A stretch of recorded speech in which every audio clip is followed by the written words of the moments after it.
Her hands trembled as she leaned close to the man everyone feared, the Mafia boss who never spoke unless it mattered. "He won't stop following me," she whispered, voice cracking. The diner fell silent. Louis Hodge folded his newspaper, stood up without a word, and walked into the freezing night, straight toward the dark sedan, waiting under the flickering streetlight. What happened next made the whole city whisper his name. If you're hooked in and want to enjoy this story, go ahead and subscribe, and drop a comment letting me know where you're watching from. It's always amazing to see where everyone's watching. Plus, tomorrow I've got another incredible story lined up, and you definitely don't want to miss it. All right, back to the story. Most people see the suit, the tattoos, the silence, and they assume danger. But in the world Louis Hodge came from, silence isn't weakness, it's control. Power doesn't shout, it moves quietly. And on one sleepless November night, that quiet power would become the only thing standing between a terrified waitress and the man who wanted to destroy her. If you've ever worked a job where you felt invisible, where your fear wasn't taken seriously because you were just a waitress, then you already know Lorene Hill.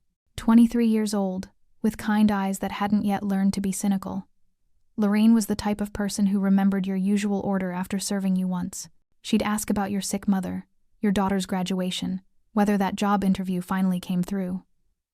In a world that treats service workers like furniture, Lorene made people feel human. She worked at Vinny's Diner on the east side, one of those chrome-trimmed, neon-lit throwbacks where time stood still. Red vinyl booths cracked from decades of use, a jukebox in the corner that still took quarters, and that iconic neon sign out front, Vinny's, in cursive pink and blue that had been buzzing the same electric hum since 1985. The checkerboard floor was scuffed, the ceiling tiles water-stained, and the coffee was strong enough to strip paint. It wasn't fancy, but people came back. They came back for Lorene. Every regular knew her story, because she never made it sound like a burden. She'd mention it while refilling your water, the way you'd mention the weather. She was working double shifts to cover her mother's hospital bills, stage 3 cancer. The treatments were expensive, the insurance barely covered half. Lorene had dropped out of her nursing program after 2 semesters, not because she didn't want it, but because wanting something doesn't pay medical bills. The regulars loved her. Old Frank, who sat in booth 2 every Wednesday, always left her a $10 tip on a $6.50 check. Rosa, who came in after her nursing shifts at County General, would bring Lorene homemade empanadas and tell her, "You eat, mija. You're too skinny." The late-night truckers knew that if Lorene was working, their hash browns would be extra crispy, and their coffee cup would never run empty. Her manager, Dennis, was far less impressed. To him, Lorene was just another name tag. Replaceable. Forgettable. When she'd first mentioned the man who wouldn't stop watching her, Dennis had rolled his eyes. "Customers look at waitresses, Lorene. That's how eyes work. Stop being dramatic." But this wasn't dramatic. This was terror disguised as professionalism. It started 3 weeks ago. A man in his late 30s, clean-cut, unremarkable face. He'd come in during her shift, ordered coffee, and complimented her smile. Normal enough. Except he came back the next night, and the night after that. Always sitting in a different booth, always watching. By the second week, she noticed his car in the parking lot before her shift started. A dark sedan, idling under the flickering streetlight. When she'd finish at midnight and walk to the bus stop, he'd still be there. Never approaching, never speaking, just watching. She'd called the police. The officer who took her report was polite but useless. "Has he threatened you? Touched you? Followed you home?" "He follows me to the bus stop." "That's a public space, ma'am. Unless he makes a direct threat or breaks a law, there's nothing we can do. Keep your doors locked. Be aware of your surroundings. Be aware." As if she was anything but aware. As if she didn't feel his eyes on her skin like insects crawling. As if she slept anymore. Tonight, the diner was half empty. Just past 11. The dinner rush long gone. Only the insomniacs and night shift workers scattered across the booths. Lorene moved through her routine on autopilot, refilling coffee, clearing plates, forcing smiles that didn't reach her eyes. And there, in booth 4, sat the man everyone whispered about but nobody bothered. Louis Hodge. She'd served him every Tuesday for the past 2 months. He always ordered the same thing, black coffee, no sugar, and the meatloaf special. He never made small talk, never looked at his phone, just sat there in his perfectly tailored black suit, tattoos creeping up his neck like dark vines, reading the newspaper like it was still 1995. The other waitresses avoided him. Even Dennis gave him space. There were rumors, of course, that he used to run the docks, that he'd made men disappear who crossed him, that half the city paid him tribute in one form or another. Whether any of it was true, Lorene didn't know. What she did know was that he was always polite, tipped exactly 20%, and radiated the kind of quiet authority that made loud men go silent. She'd never been afraid of him, not the way she was afraid of the man outside. Through the diner's glass front, she saw it again, the dark sedan, pulled into its usual spot under the dying streetlight. Her hands started to shake. The coffee pot trembled in her grip. She looked around the diner. Frank had already left. Rosa wouldn't be in for another hour. Dennis was in the back office, probably asleep. The cook had his headphones in, lost in his own world. Her chest tightened. She couldn't breathe right, couldn't think straight. And then her eyes landed on booth 4, on Lewis Hodge, calmly turning a page of his newspaper, his coffee steaming untouched. Before she could talk herself out of it, Lorene walked toward him. Her heart hammered against her ribs. Her uniform felt too tight. But she kept walking until she stood beside his booth, coffee pot still trembling in her hand. Louis looked up. His dark eyes were unreadable, patient. Lorene leaned down, close enough that only he could hear, and whispered the words that would change everything. "He won't stop following me." For a long moment, Louis didn't move, didn't blink, just held her gaze with those cold, calculating eyes that had seen too much and forgotten nothing. Then, slowly, deliberately, he folded his newspaper, set it aside, and stood up. The diner seemed to hold its breath. Louis buttoned his suit jacket with practiced precision, never breaking eye contact with Lorene. Then he walked past her, his footsteps steady and certain, and pushed open the glass door. The bell above it chimed softly as he stepped into the cold November night, the neon lights reflecting off his suit like war paint. Lorene stood frozen, watching through the window as Louis Hodge walked toward the dark sedan waiting under the streetlight. Louis Hodge's footsteps echoed across the empty parking lot like a countdown. Slow, measured. The kind of walk that said he wasn't worried about what he'd find, he was deciding what he'd do about it. Inside the diner, Lorene pressed her hand against the cold glass window, her breath fogging it up. She could see the dark sedan clearly now, could see the shadow of a man behind the wheel. The same man who'd stolen her sleep, her peace, her sense of safety. Louis walked straight toward the car. No hesitation. No fear. The sedan's engine suddenly roared to life. Headlights flared. For a moment, Lorene thought the driver might try to run Louis down. Her stomach dropped, but the car jerked backward instead, tires screeching, then peeled out of the parking lot so fast it left rubber marks on the asphalt. Louis stood there, hands in his pockets, watching until the taillights disappeared into the night. Then he turned and walked back to the diner as calmly as if he'd just stepped out for air. When he pushed through the door, Lorene realized she'd been holding her breath. "He's gone," Louis said simply, returning to his booth. "For tonight." Lorene's voice came out smaller than she wanted. "He'll come back." Louis picked up his coffee cup, took a slow sip, then met her eyes. "I know." Something in the way he said it, not dismissive, not reassuring, just certain, made Lorene's knees weak. She slid into the opposite side of his booth without asking permission. Her hands were still shaking. "I'm sorry," she whispered. "I shouldn't have bothered you. I didn't know what else to do." "You did the right thing," Louis said. His voice was gravelly, worn smooth by years of giving orders that people didn't question. "How long?" 3 weeks. "You call the police?" "They said there's nothing they can do unless he threatens me directly or breaks a law." Louis's jaw tightened almost imperceptibly.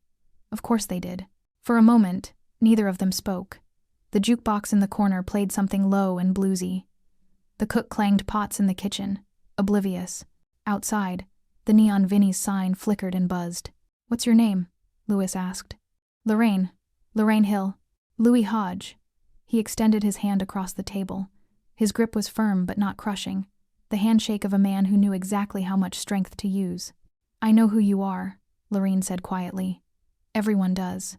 "Then you know I'm not someone who gets involved in other people's problems." Louis set his coffee down carefully. "But I also don't let predators hunt in my neighborhoods. You work here. That makes this my problem now." Lorene felt something crack open in her chest, relief so profound it almost hurt. For 3 weeks, she'd felt completely alone. The police couldn't help. Her boss didn't care. Her co-workers meant well but were powerless. And here was this man, this stranger everyone feared, treating her fear like it mattered. "I don't have money to pay you," she said, hating how desperate she sounded. Lewis's expression didn't change. "I don't want your money." "Then why?" "Because I have a sister." Louis's voice went quiet, harder. "Had a sister. 20 years ago, a man followed her home from work. She called the police 3 times. They told her the same thing they told you. Be careful. Lock your doors. Call us if something happens."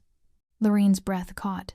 "Something happened," Louis continued, his eyes distant now, looking at a past he couldn't change. "By the time the police cared, it was too late. I was young then. Stupid. I didn't know how the world really worked. I thought the system would protect her. I'm so sorry," Lorraine whispered. Louis blinked, coming back to the present. "I made a promise that day. Never again. Not in my city. Not to anyone I could protect." He reached into his jacket and pulled out a phone, expensive, sleek. He made a quick call, his words clipped and precise. "Marco, I need eyes on a dark sedan, probably a Nissan or Honda, older model. Left Vinny's diner heading east about 5 minutes ago. Get me plates if you can find him. And Marco, this is priority."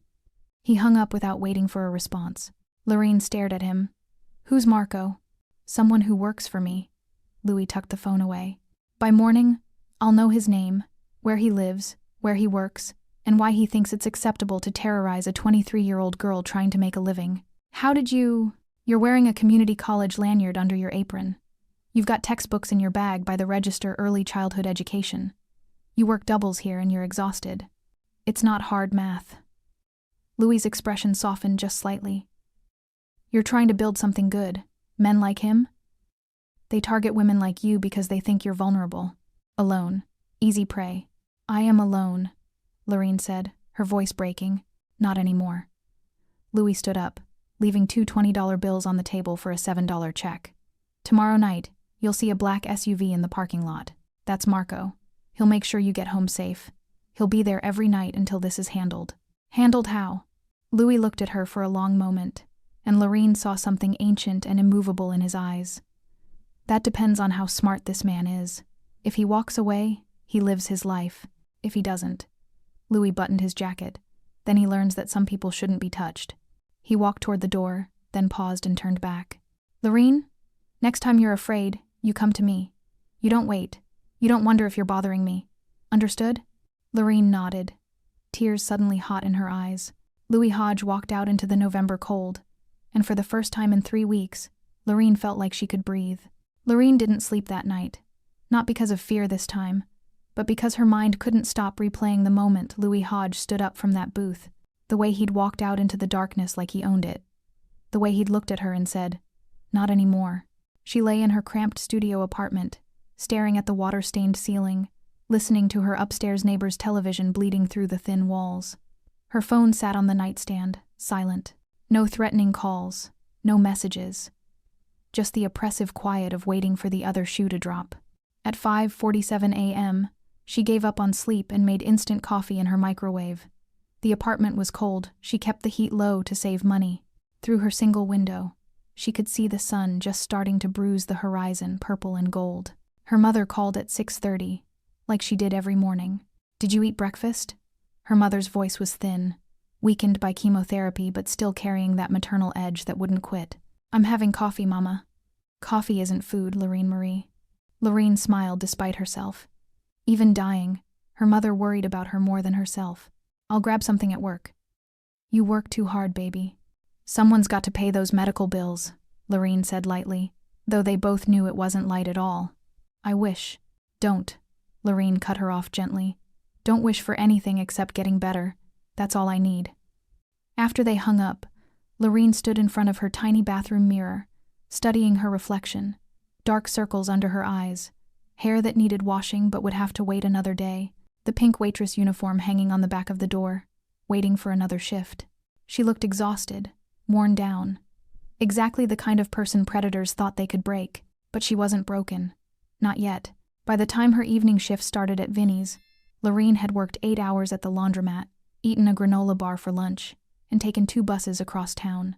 Her feet ached, her back hurt, but she tied her apron, pinned on her name tag, and walked into the diner with her shoulders back.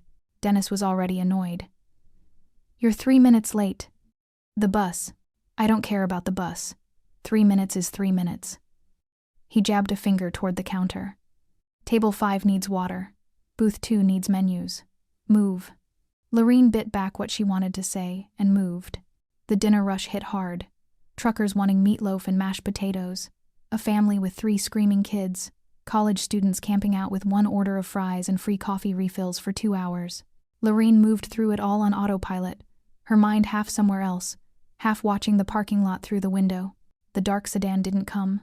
But around 7:30, a black SUV pulled into the far corner of the lot and stayed there. Tinted windows, engine running, just watching. Marco. Lorene felt something loosen in her chest. She wasn't alone.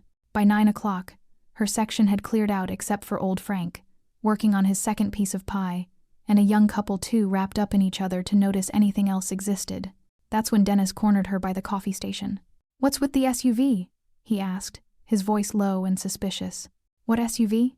"Don't play stupid. The black one that's been sitting in our lot for 2 hours. You dealing drugs now? That what this is?" Lorene's exhaustion flared into anger. "Are you serious right now?" "I'm serious about not having problems in my parking lot." "You want to know about problems?" Lorene's voice rose despite herself. "I've got a stalker who's been following me for 3 weeks. I told you. You said I was being dramatic. Well, someone actually believes me. Someone's actually helping me. So maybe instead of accusing me of dealing drugs, you could say, 'I'm sorry I didn't take you seriously when you said you were scared.'" Dennis's face reddened. "Watch your tone. Or what, you'll fire me?" Lorene laughed, a sharp, bitter sound. "Go ahead. I'm sure you'll find someone else willing to work doubles for minimum wage while customers grab at them and managers pretend they don't see. That's enough." "No, it's not enough." Tears burned in Lorene's eyes, but she refused to let them fall. "I come here every night terrified that the man waiting in the parking lot is going to follow me home. I smile at people who treat me like I'm invisible. I pour coffee until my hands cramp. And you know what? I do it because I have to. Because my mother is dying and someone has to pay the bills. So don't you dare stand there and act like I'm the problem." The entire diner had gone silent.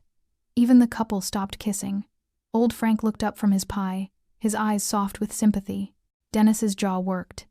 "Get back to work," he finally said, then turned and walked toward his office. Lorene stood there, shaking. She'd never spoken to anyone like that in her life. Never stood up for herself that way. Part of her expected to feel guilty. She didn't. Through the window, she saw the door of the black SUV open.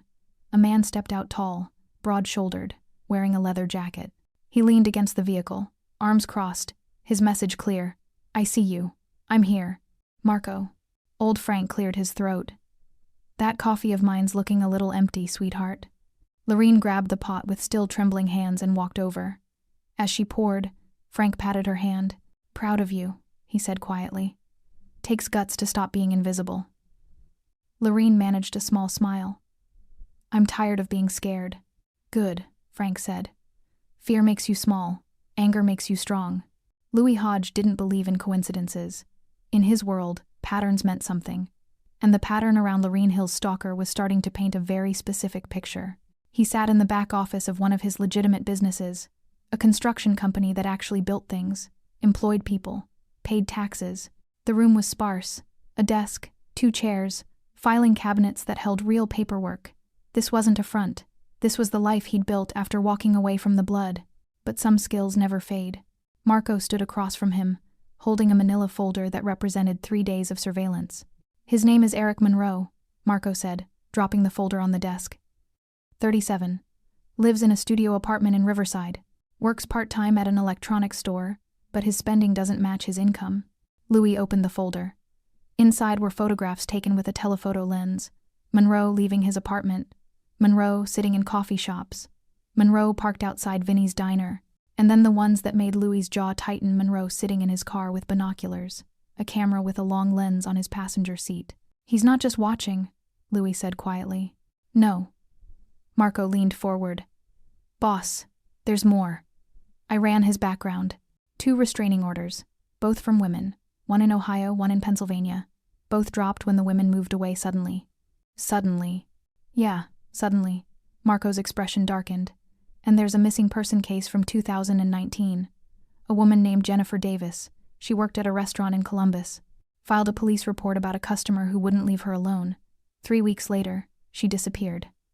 Monroe lived 2 blocks from that restaurant. Louis went very still. The kind of still that made smart people nervous. Was he questioned? Briefly. No evidence. No witnesses. He had an alibi, said he was visiting family in Pittsburgh. The investigation went cold. Marco paused. Boss, I also found something else. He pulled out his phone, pulled up a photo album, and turned the screen toward Louis. Louis leaned forward. His blood turned cold. The photos were surveillance shots, but not Marco's. These were older, printed from a computer, slightly pixelated. They showed Lorene leaving Vinny's diner, Lorene waiting at the bus stop, Lorene unlocking her apartment door, Lorene through her bedroom window. Where did you get these? Monroe's apartment. I had someone take a look while he was at work. Marco's voice went hard. Boss, his walls. They're covered. Pictures of her everywhere. There's a whole timeline mapped out. Her schedule, her routes, her mother's hospital. He's been planning something. Louis's hands clenched into fists on the desk. This wasn't just obsession. This was a predator in the final stages before he struck. The police? I've got a contact in the department. Sent him everything anonymously. He says without a direct threat or criminal act, they still can't touch him. Restraining order at best. And that's if she files and if a judge grants it. And if a judge doesn't? Then we're right back where we started. Except now Monroe knows someone's watching him. Louis stood up and walked to the window. Outside, construction workers moved steel beams into place. Honest work. Legal work. The kind of work he'd built this second life around. But Monroe wasn't going to be handled with honest work. What's his routine? Louis asked. Marco consulted his notes. He works Tuesday, Thursday, Saturday at the electronics store morning shifts, off by 3. Every other night he's at Vinny's by 8, watches until Lorene leaves at midnight. Then he follows her bus route for a few stops before peeling off. He's testing boundaries, Louis said. Getting closer each time. Seeing how much he can get away with before someone stops him. Yeah, classic pattern. Louis turned from the window. His face was calm, but Marco had worked for him long enough to recognize the look. Someone had just been judged and sentenced. I want him to know we're watching, Louis said. Boss, I want him to feel what she's been feeling. I want him to understand what it's like when the hunter becomes the hunted. Louis walked back to his desk and pulled out a piece of stationery, thick, expensive paper with no letterhead. He wrote something by hand in his neat, controlled script, then folded it into an envelope. Tomorrow night, Monroe will find this on his windshield when he leaves Vinny's. Marco took the envelope, opened it, read the note. His eyebrows went up. That's direct. It's a test. Smart men run, stupid men escalate. Louis met Marco's eyes. Either way, we'll know what we're dealing with. And if he escalates, then we stop playing nice. Louis picked up one of the surveillance photos Monroe with his camera, zooming in on Lorene through the diner window. This man has done this before. He made someone disappear. The system let him walk away. I won't. Marco nodded slowly. I'll have the guys ready. Good. And Marco? I want eyes on him 24/7 now. Where he goes, what he does, who he talks to. If he so much as drives past that diner on a night she's not working, I want to know about it. You got it, boss. After Marco left, Louis sat alone in his office, staring at the photos spread across his desk. His sister's face flashed through his mind. The call he hadn't answered. The funeral he'd been too late for. He'd failed her. He'd trusted the system to protect her. He wouldn't make that mistake twice. Louis picked up his phone and sent a single text to a number only 5 people in the city had. We have a problem. Handle it carefully. More details soon. L. H. The response came back in seconds. Understood. Louis leaned back in his chair and looked at Monroe's face in the surveillance photo.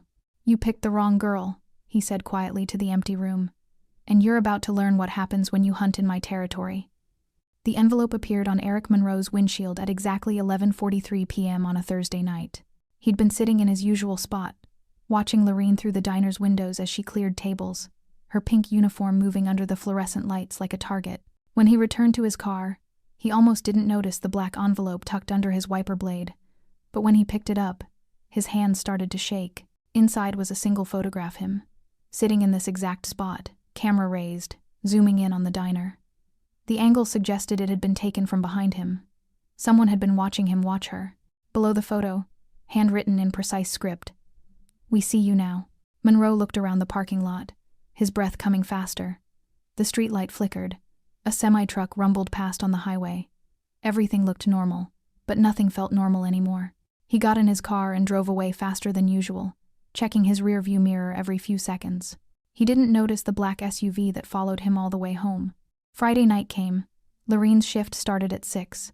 The diner was busier than usual payday for the factory workers, which meant the dinner rush would last until 9. She moved through her tables with practiced efficiency, smiling at regulars, remembering orders, keeping her eyes from drifting too often to the parking lot. The black SUV was there. Marco, standing guard like he had every night this week. But at 8:17 p.m., another familiar car pulled into the lot, the dark sedan. Lorene's hands went numb. The coffee pot nearly slipped from her grip. She watched through the window as Monroe parked, but this time he didn't just sit there. He got out, straightened his jacket, and walked toward the diner entrance. Her heart hammered against her ribs. He'd never come inside while she was working, never crossed that line. Until now. The bell above the door chimed as he entered. His eyes found her immediately. He smiled a tight, strange smile that didn't reach his eyes. "Table for one," he said to Dennis, who was working the host stand. Dennis grabbed a menu. "Booth or counter?" "Booth." Monroe pointed directly at booth 3, right in Lorene's section, close enough to talk to her. "That one." Lorene's stomach dropped. She looked toward the parking lot, toward Marco's SUV, but Marco couldn't see inside from there. Couldn't know what was happening. Monroe slid into the booth, spread the menu open, and waited. Dennis appeared at Lorene's elbow. "Table 3 needs service." "I can't." Lorene's voice came out strangled. "You can't what? It's a customer. Do your job." "Dennis, that's him. That's the man who's been following me." Dennis glanced at Monroe, then back at her. "He's sitting quietly, reading a menu. If he bothers you, let me know. Until then, take his order." Lorene wanted to scream, wanted to run, but her feet moved her forward anyway. Years of service, industry conditioning overriding her fear. She approached booth 3 with her order pad, standing as far back as the narrow aisle would allow. "What can I get you?" Her voice barely worked. Monroe looked up at her, and his smile widened. "Hello, Lorene." Hearing her name in his mouth made her skin crawl. "What can I get you?" she repeated. "I think we should talk. I'm working. I've been trying to talk to you for weeks." His voice was soft, reasonable, the kind of tone that would sound completely normal to anyone listening. "But you keep ignoring me. That's not very friendly." "I'm not your friend. I'm your waitress." "What can I get you?" Something flickered in Monroe's eyes. Annoyance, anger, coffee, black, and maybe some respect. Lorene turned to walk away, but his voice followed her. "I know where your mother is. County General, right? Room 417. Tough thing. Cancer. All those treatments. All those bills." Lorene froze. Ice flooded her veins. He knew about her mother. He'd been to the hospital. She turned back slowly. "Stay away from her." "I'm just saying, it must be hard. Working all these hours, trying to keep up. Must feel like you're drowning." He leaned forward. "I could help you, Lorene. I've been trying to tell you that. If you'd just give me a chance." The bell above the door chimed.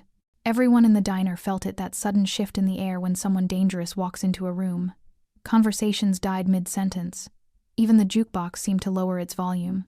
Louis Hodge stood in the doorway, his black suit immaculate, his eyes scanning the diner with the precision of a predator. When his gaze landed on booth 3, on Monroe sitting there and Lorene standing frozen beside him, something cold and final settled over his features. He walked toward them. Not fast, not slow, just inevitable. Monroe's smug expression faltered. He'd seen the man before, sitting in booth 4, but had never paid much attention. Now, with Louis Hodge approaching, Monroe suddenly understood he'd made a terrible miscalculation. Louis reached the booth and looked down at Monroe. He didn't say anything at first, just looked. The silence stretched so long it became suffocating. Finally, Louis spoke, his voice quiet as a grave. "You're in my seat." This isn't booth 4. "I don't care what number's on the wall." Louis's eyes were arctic. "This is my diner. This is my waitress. And you're in my seat. Monroe stammered. I'm just having coffee. No. Louis leaned down slightly, bringing his face level with Monroe's. You're leaving. Now, if you believe nobody deserves to live in fear just because they're ordinary, take 2 seconds right now and subscribe. Stories like this remind the world that decency still matters, and silence can still protect the right people. Monroe's face went pale. He looked from Louis to Lorene and back again, his mouth opening and closing like a fish gasping for air. I have a right to be here. This is a public. Louis sat down across from him. Didn't ask permission. Didn't wait for an invitation. Just slid into the booth with the casual authority of a king claiming his throne. You've been coming here every night for 3 weeks, Louis said quietly. Every word precise. Controlled. You watch her. You wait outside. You follow her to the bus stop. And now you're sitting here. In her section. Talking about her mother's hospital room. Monroe's eyes went wide. I don't know what. Eric Monroe, 37. Riverside Apartment Complex, Unit 2B. You work at Digital Express on Tuesdays, Thursdays, and Saturdays. Louis leaned forward slightly. You had restraining orders in Ohio and Pennsylvania. And there's a missing woman in Columbus who filed a police report about you 3 weeks before she disappeared. The color drained completely from Monroe's face. How do you? I know everything. Louis' voice dropped even lower, forcing Monroe to strain to hear him. I know about the cameras. I know about the photos on your walls. I know you've been documenting her schedule, her routes, her life. He paused, letting that sink in. I know what you're planning. Monroe tried to stand. Louis didn't move, didn't touch him, but something in his eyes made Monroe sink back down. I haven't done anything illegal. Yet. Louis pulled the black envelope from his jacket pocket, the same one Marco had left on Monroe's windshield. He slid it across the table. But you're going to. That's what men like you do. You escalate. You test boundaries. You take and take until someone stops you. You can't threaten me. I'm not threatening you. Louis' face remained perfectly calm. I'm explaining reality. You have 2 choices. The first choice, you leave this diner right now. You don't come back. You never look at her again. You delete every photo. You move out of state. You disappear from her life completely. Monroe swallowed hard. And the second choice? Louis smiled. It was the most terrifying expression Lorene had ever seen. Cold, empty, promising things that couldn't be taken back. The second choice is I let the system handle you. Louis opened the envelope and spread photos across the table, all the surveillance shots Marco had taken, all the evidence from Monroe's apartment. These go to the police, to the media, to every woman's shelter and protection network in this state. Your face, your name, your pattern. Everyone will know what you are. That's not you can't prove. I can prove you're a stalker. I can prove you've done this before. I can prove that restraining orders follow you like a shadow. Louis gathered the photos back up slowly. But more than that, I can make sure that every place you go, every job you apply for, every woman you look at, someone will be watching. You'll feel what she's felt, except you'll feel it forever. Monroe's hands were shaking now. Who are you? I'm the man you should have feared before you started hunting in my city. Louis stood up, buttoning his jacket with deliberate precision. You have 24 hours to decide. Choice 1, disappear and live your life somewhere else. Choice 2, I make you disappear. Legally, slowly, permanently. He turned to Lorene, and his expression softened just slightly. You okay? Lorene nodded, though she wasn't sure her voice would work. Louis looked back at Monroe one final time. Clock's ticking, Eric. Choose wisely. Louis walked out of the diner with the same quiet authority he'd entered with. The bell chimed above the door. Conversation slowly resumed. But everyone had seen what happened. Everyone understood. Monroe sat frozen in the booth for another minute, then suddenly scrambled out and practically ran for the door. His coffee sat untouched. His hands were still shaking. Through the window, Lorene watched him get into his sedan and peel out of the parking lot, tires squealing. She stood there, order pad still clutched in her hand, unable to process what had just happened. Old Frank cleared his throat from booth 2. That coffee's getting cold over here, sweetheart. The simple normalcy of it broke the spell. Lorene walked over on autopilot and refilled his cup. Frank patted her hand gently. That man who just left? He ain't coming back. How do you know? Because I've seen scared men before. That wasn't fear of getting arrested. That was fear of something much worse. Frank took a sip of his coffee. And I've seen men like your friend in the suit. When men like that draw a line, smart people don't cross it. 2 days passed. No dark sedan. No Monroe watching from the parking lot. No messages. No phone calls. No shadow following her bus. Lorene worked her shifts, waiting for the other shoe to drop, but it never did. On the 3rd day, Marco pulled the black SUV up beside her at the bus stop after her shift. He rolled down the window. Boss wanted you to know Monroe's gone. Gone where? Arizona. Bought a one-way bus ticket yesterday morning. Left his apartment cleaned out. Lease terminated early. He's gone, and he won't be back. Lorene felt her knees go weak. He just left? Smart choice. Marco handed her an envelope through the window. From the boss. Then he drove away. Lorene opened the envelope under the flickering bus stop light. Inside was a short note in Louis's precise handwriting. He won't bother you again. You're safe now. L.H. And underneath, in smaller letters, you were never alone. Remember that. For the first time in 3 weeks, Lorene sat down at the bus stop and cried not from fear, but from relief, so overwhelming it felt like coming up for air after drowning. The note stayed in Lorene's apron pocket for days. She'd touch it between orders, feeling the thick paper, reminding herself it was real. Monroe was gone. She was safe. Someone had actually protected her. But safety felt strange after weeks of fear. Like her body didn't know how to exist without the constant adrenaline, without checking over her shoulder every few seconds. She kept expecting to see the dark sedan, kept bracing for the moment it would all fall apart. It took almost a week before she could sleep through the night. The black SUV stopped appearing in Vinny's parking lot after 5 days. Marco's job was done. But Louis still came every Tuesday, still sat in booth 4, still ordered black coffee and the meatloaf special. Lorene didn't know how to thank him. Every time she approached his table, words would pile up in her throat and refuse to come out. What do you say to someone who saved your life? Thank you felt microscopic compared to what he'd done. On the 2nd Tuesday after Monroe left, Lorene finally worked up the courage. The dinner rush had ended. The diner was quiet except for a couple in the corner sharing a milkshake. Louis sat reading his newspaper like always, like he hadn't terrified a stalker into fleeing the state. Lorene walked over with the coffee pot. Her hands shook slightly as she refilled his cup. Can I sit? The words came out barely above a whisper. Louis looked up, folded his newspaper, and gestured to the seat across from him. Lorene slid into the booth. For a moment, neither of them spoke. The jukebox played something slow and jazzy. The neon sign buzzed outside. I don't know how to thank you, Lorene finally said. Everything I think of saying sounds stupid and small compared to what you did. You don't owe me anything. Louis's voice was gentle in a way that surprised her. You did what most people don't have the courage to do. You asked for help. I was terrified you'd say no, that you'd tell me it wasn't your problem. It became my problem the moment you whispered those words. Louis took a sip of his coffee. Most people see someone in trouble and look away, convince themselves it's not their business. You didn't let me look away. Lorene's eyes burned with tears. She refused to let fall. Why did you help me? Marco said something about your sister, but Louis was quiet for a long time. His jaw tightened. When he finally spoke, his voice was rougher, weighted with old grief. Her name was Elena. She was 19, worked at a bookstore downtown, dreamed of being a teacher.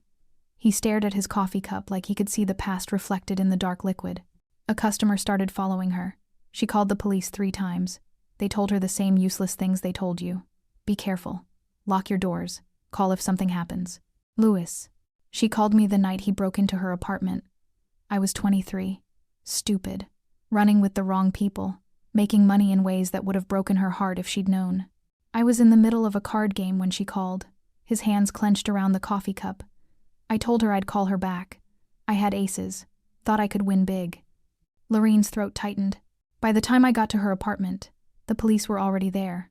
Ambulance, yellow tape, neighbors crying in the hallway. Louis's voice went flat, emotionless in the way of people revisiting trauma. He'd strangled her, left her on her bedroom floor. The cops caught him 3 days later. He got 25 years. He'll be out in 6 more. I'm so sorry. The words felt inadequate, hollow. I made a promise at her funeral. Louis finally looked up, met Lorene's eyes. Never again. Not in my city. Not to anyone I could protect. I don't care if the system says there's nothing they can do. I'll do something. But you could have just scared him off. You went further than that. You made sure he'd never come back. Because men like Monroe don't stop. They escalate. They find new victims. If I'd just scared him away from you, he would have found another Lorene in another city. Another girl working late shifts, trying to build a life, ignored by everyone who should protect her. Louis's expression hardened. I didn't just want him gone. I wanted him broken, afraid, understanding that there are consequences even when the law won't deliver them. Lorene reached across the table and put her hand over his. Louis looked startled, like he couldn't remember the last time someone had touched him with kindness instead of fear. You saved me, Lorene said simply. Not just from Monroe, from feeling helpless, from believing nobody cared. You made me matter. You always mattered. Louis's voice was rough. The world just has a way of making people like you feel invisible. They sat like that for a moment, her hand on his, two broken people finding something like understanding in a late-night diner booth. Can I ask you something? Lorene said quietly. Anything. You did all this for me. You had Marco watching me. You investigated Monroe. You made him disappear. But who does that for you? Who saves you when you need saving? Louis pulled his hand back slowly, not unkindly. He picked up his coffee cup and stared into it like it held answers. When he finally spoke, his voice was barely audible. Nobody. Men like me don't get saved. We just try to make sure other people don't need saving. That's the loneliest thing I've ever heard. Louis smiled, but it didn't reach his eyes. It's the life I chose. After Elena died, I walked away from my old crew, built legitimate businesses, tried to be better, but people still see the tattoos, the reputation, the past.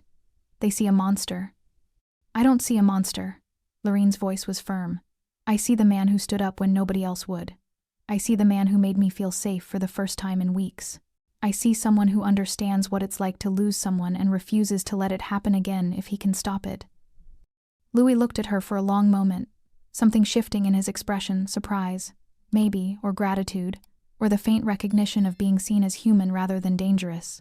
You're the first person in a long time who's looked at me like that, he said quietly. Like what? Like I'm worth saving too. Lorene smiled, tears finally escaping down her cheeks. Everyone's worth saving, Louis. Even the people who spend their lives saving others. For the first time since she'd met him, Louis Hodge smiled a real smile, small and fragile, but genuine. Outside, the neon sign flickered. Inside, two people who'd learned to survive alone discovered they didn't have to anymore. Old Frank, watching from booth 2, shook his head and smiled into his coffee. The world still had good people in it. You just had to know where to look. If this story moved something in you, that feeling when someone finally stands up for the voiceless, don't scroll away. Subscribe. Because somewhere out there, another Lorene is still waiting for her Louis Hodge. 3 months passed. Winter gave way to early spring. The neon sign outside Vinny's continued its eternal flicker. Life found its rhythm again. Lorene's mother's latest scans came back better than expected. Not cured, but stable. Fighting. The medical bills were still crushing. But Lorene had picked up 2 more shifts at the diner, and Dennis, after witnessing the Monroe situation, had quietly given her a small raise. It wasn't much, but it helped. Louis still came every Tuesday. Their relationship had shifted into something neither of them quite knew how to name. Not friendship exactly, too much unspoken history, too much distance between their worlds. But not just customer and waitress anymore either. She'd bring him coffee and sit for a few minutes, when the diner was slow. They'd talk about small things, the weather, the news, how her mother was doing. Louis never talked about his work, and Lorene never asked. Some doors were better left closed. She'd started to feel normal again, started to sleep without nightmares, started to believe that maybe the worst was behind her. That belief shattered on a Wednesday in late March. Lorene was working the closing shift, wiping down tables after the last customers left. Dennis had already gone home, leaving her to lock up. She'd done it dozens of times. The routine was comforting: count the register, turn off the lights, lock the door, walk to the bus stop 3 blocks away. She was just reaching for her coat when her phone buzzed. Unknown number. She almost didn't answer, but something made her pick up. Hello? Breathing. Heavy, deliberate breathing on the other end. Then a voice. Male. Unfamiliar. Lorene Hill? Her blood went cold. Who is this? A friend of Eric's. He told us about you, about what happened. The voice was casual, almost friendly, which made it worse. He said a girl got him run out of town, Said some local tough guy thought he owned you. That true? Lorene's hand tightened around the phone. Don't call this number again. Eric was working for us when he disappeared. We don't like losing assets. We especially don't like people interfering with our business. The voice hardened. So here's what's going to happen. You're going to tell your boyfriend to back off. You're going to convince the police you made everything up. And you're going to make this right. Or what? Or we make you disappear the way Jennifer Davis disappeared. Eric talked before he ran. Told us everything. About the photos, the surveillance, the plan. We know where your mother is. County General, room 417. Cancer's a bitch, isn't it? Be a shame if something happened to make her treatment complicated. Lorene couldn't breathe. Her vision tunneled. If you touch her, then be smart. You've got 72 hours to fix this. After that, we come for you. And nobody, not your tough guy, not the cops, nobody will find what's left. The line went dead. Lorene stood frozen in the empty diner, phone still pressed to her ear, her whole body shaking. This wasn't over. Monroe hadn't been alone. He'd been part of something bigger. And now that something had found her, she looked out at the dark parking lot, suddenly aware of how isolated the diner was at midnight. How empty the street looked. How far away the bus stop seemed. Her phone buzzed again. Another unknown number. This time a text message. No words, just a photo. Her mother, sleeping in her hospital bed, taken from the doorway of her room. Recent, maybe tonight. The message was clear. We can reach her anytime we want. Lorene's knees buckled. She caught herself on the counter, gasping for air that wouldn't come. Panic attack. She recognized it from the Monroe weeks, the crushing weight on her chest, the spots dancing in her vision, the feeling of drowning on dry land. She had to call Louis, had to tell him. But her hands shook so badly she could barely unlock her phone. She scrolled through her contacts. She'd never actually gotten his number. He'd never offered it. They'd existed in the bubble of Tuesday night booth conversations. Nothing more. She called Marco instead. He'd given her his number just in case, when Monroe first disappeared. He answered on the second ring. Lorene, what's wrong? The words came out in a rush, tumbling over each other. The phone call, the threats, the photo of her mother, Monroe's associates, 72 hours. Marco was silent for 3 seconds. Then, stay inside the diner, lock the doors, don't leave. I'm calling the boss. We're coming to you. They have photos of my mother. I know. We'll handle it. 20 minutes. Do not leave that building. The line went dead. Lorene locked the front door with trembling hands, then the back door. She turned off most of the lights, leaving just the kitchen illumination. Then she sat in booth 4, Louis's booth, and waited. 17 minutes later, headlights flooded the parking lot. Not one vehicle, 3. The black SUV, a dark sedan, and a truck Lorene didn't recognize. Doors opened. Marco emerged first, followed by 2 other men she'd never seen. And then Louis stepped out of the sedan, still wearing his suit despite the late hour, his face carved from stone. He walked to the diner door. Lorene unlocked it with shaking hands. Louis stepped inside and looked at her. Really looked at her. Saw the terror, the tears, the way she was barely holding herself together. Tell me everything, he said quietly. Lorene told him, showed him the text message, the photo of her mother, played the voicemail. The unknown number had left after Marco hung up more threats, more details about her life that strangers shouldn't know. Louis listened without interrupting. When she finished, he turned to Marco. Pull every camera from the hospital. I want to know who took that photo. I want to know who called her. And I want to know who Eric Monroe worked for before he started stalking waitresses. Already on it, boss. I've got guys at the hospital now. Your sister's old friend, the one who works security there, he's reviewing footage. Louis nodded, then looked back at Lorene. You're not going home tonight. Marco's taking you somewhere safe. Somewhere they can't find you. My mother. Already handled. I've got 4 men outside her room. Nobody gets in without hospital credentials and photo ID. She's protected. Louis, I can't ask you to... You're not asking. Louis's voice was gentle but immovable. This is what I do. You whispered to me once before. You don't have to whisper this time. I already heard you. Lorene's composure finally cracked. She collapsed into Louis's arms, sobbing against his chest while he stood perfectly still, one hand eventually coming up to rest carefully on her back. I'm scared, she whispered into his jacket. I know. Louis's voice rumbled through his chest.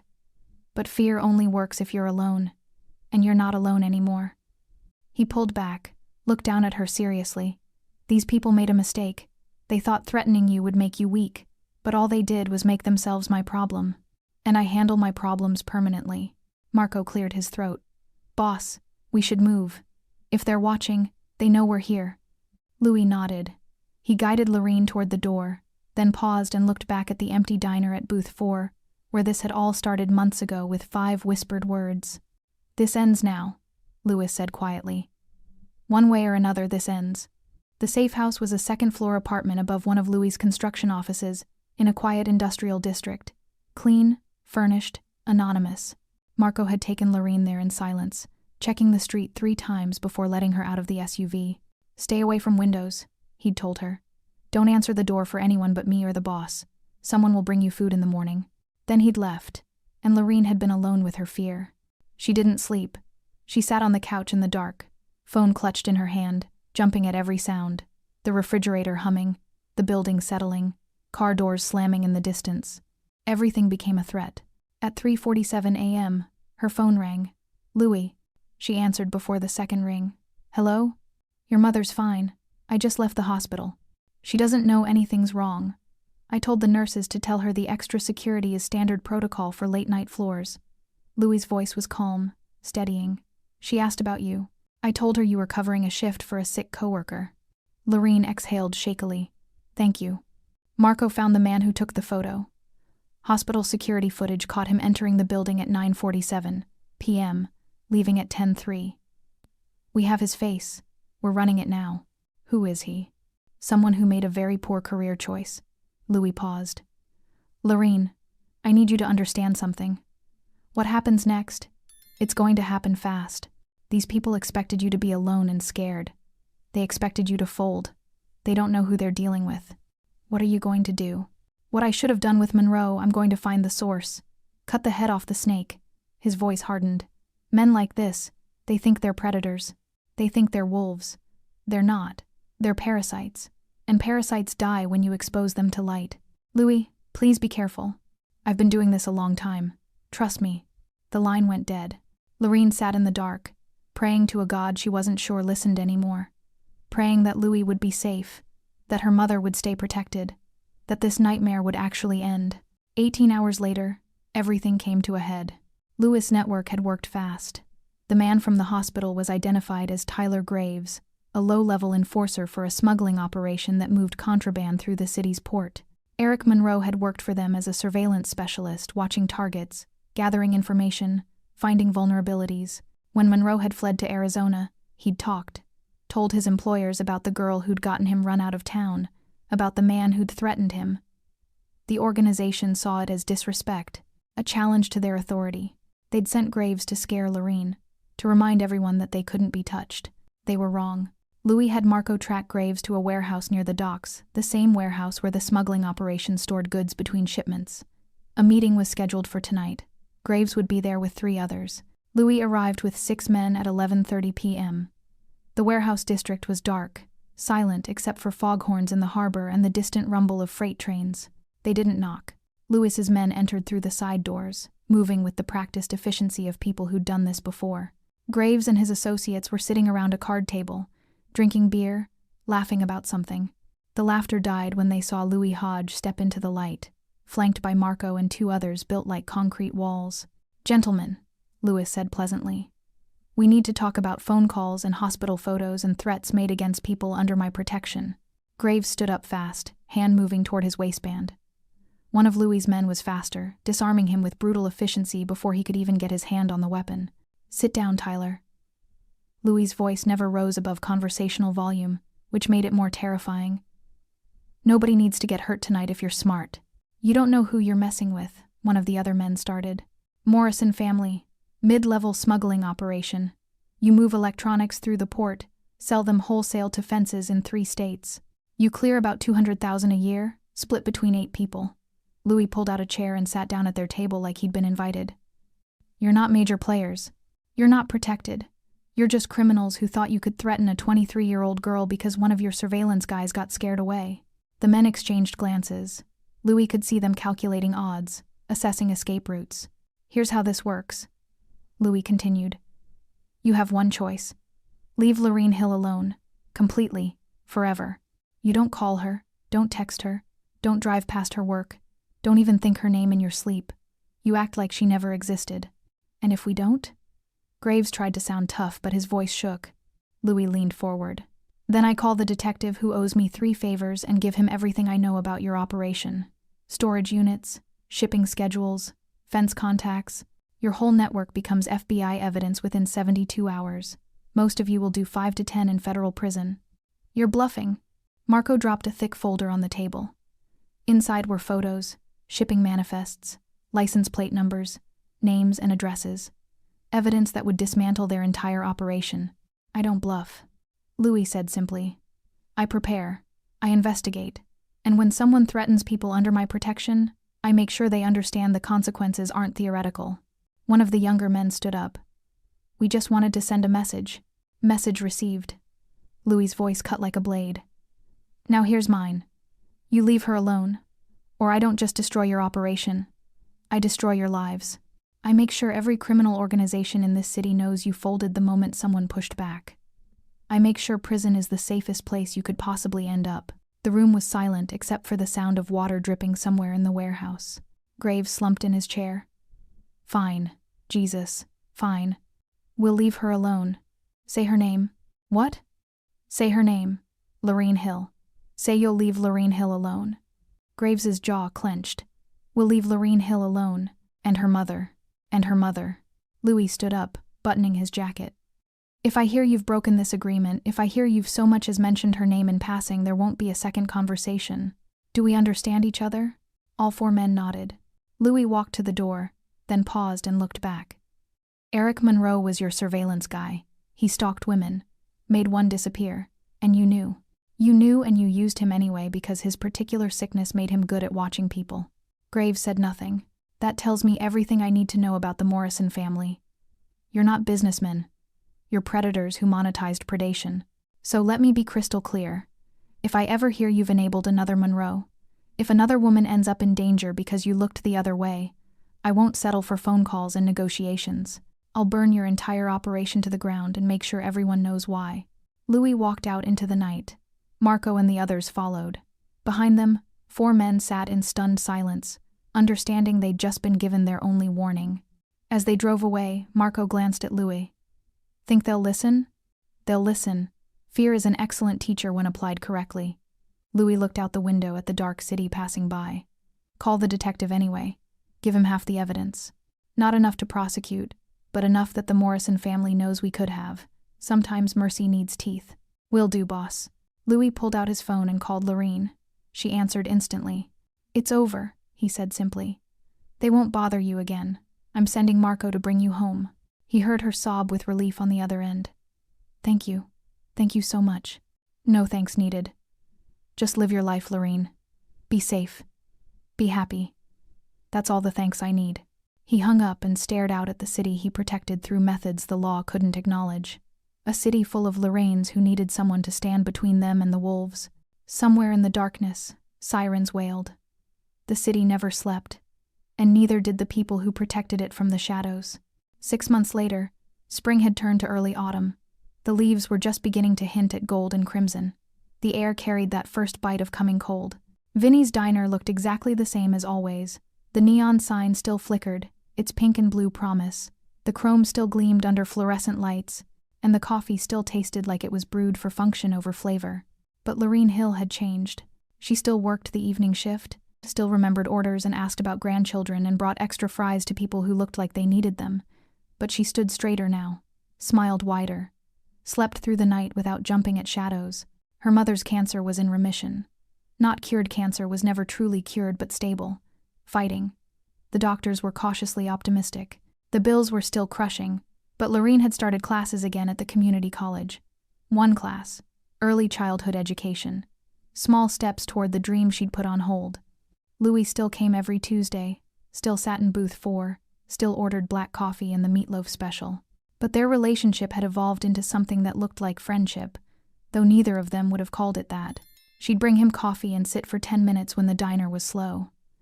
They'd talk about books, about the city, about the small pleasures that made life worth living. He never talked about his work, and she never asked. Some boundaries were better left intact. Tonight, the diner was particularly quiet, just past 9. The dinner rush was over, only a handful of customers scattered across the booths. Rosa sat in the corner, working on some paperwork. Old Frank had already left. Dennis was in the back, actually doing manager things for once. Lorene walked over to Louis's booth with the coffee pot. He looked up from his newspaper and smiled that small, genuine smile he only seemed to have for her. "Refill? Please." She poured, then hesitated. "Can I ask you something?" "Always." Lorene sat down across from him, worrying her bottom lip. "Do you ever regret it? Helping me, I mean? Getting involved with Monroe? With the Morrison family? With all of it?" Louis set down his coffee cup and looked at her seriously. "Not for 1 second. Why would I?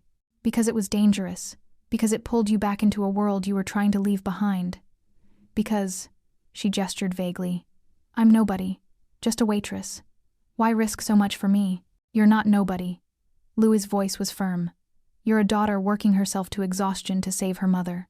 You're a student who hasn't given up on her dreams despite every reason to quit. You're a person who makes strangers feel seen and valued when the world treats them like furniture." He leaned forward slightly. "You're exactly the kind of person worth protecting. The world needs more Lorenes. It has too many Monroes already." Lorene's eyes filled with tears. "I still don't understand why you care. Because 20 years ago, nobody cared enough about Elena, and I've spent every day since then making sure I never look away again." Louis's expression softened. "You whispered 5 words to me that night. He won't stop following me. You trusted me when you had no reason to.